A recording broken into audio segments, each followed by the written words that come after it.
Ikaw ba ay 2026 bride at nai-stress ka na dahil papalapit na ang iyong wedding day pero hindi ka pa rin decided kung anong backdrop ang maganda sa iyong wedding day? So, andito ako para tulungan kita mag-isip. I'm Miss Eileen, ang iyong event coordinator and planner here in British Columbia, Canada. So, ano ba ang mga ideal na backdrop para sa wedding mo? Depende yan sa budget mo, lagi. Depende sa budget mo, depende yan kung ilang guest ang meron ka. Depende din yan kung ano yung required ng venue. At depende din yan lagi kung sa positioning ng venue. Kung may stage ba yan, kung wall lang ba siya, kung elevated ba yung iyong setup, ganyan. So, every details, it depende sa iyong kino-consider na mga bagay-bagay. So, itong backdrop na 'to, you can use this.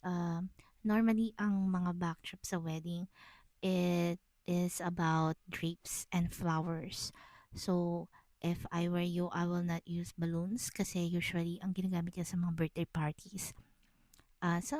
Some wedding is using that, pero usually, hindi talaga siya advisable kasi wedding is about drapes and flowers. Yun lang ang napapansin ko ha, but it's up to you. It's still your wedding. You can do whatever you want.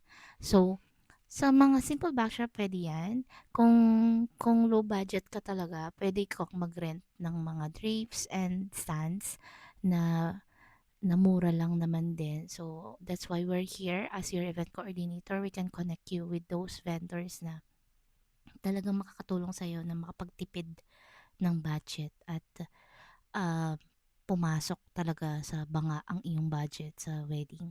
So, yan. Ito mga details na to, you need some professional approach here. Kung kaya mo yan, go girl. Pero, if I were you, I suggest hire someone that knows best. So, para hindi ka din nai-stress kasi this is your big day. This is your, dapat ikaw, sarili mo lang iniisip mo that time kung paano maging maganda sa memory, sa mga memory pictures. Yung pictures mo, dapat hindi ka mukhang haggard doon. So, invest ka sa budget. Invest. Kasi, ang ganda-ganda, like, pinlano mo siya ng isang taon, tapos, dun sa picture mo kakang hagardosa, di ba? O, asan ang like, bigyan mo naman ng hustisya, di ba? So, if I were you, hire someone that knows best and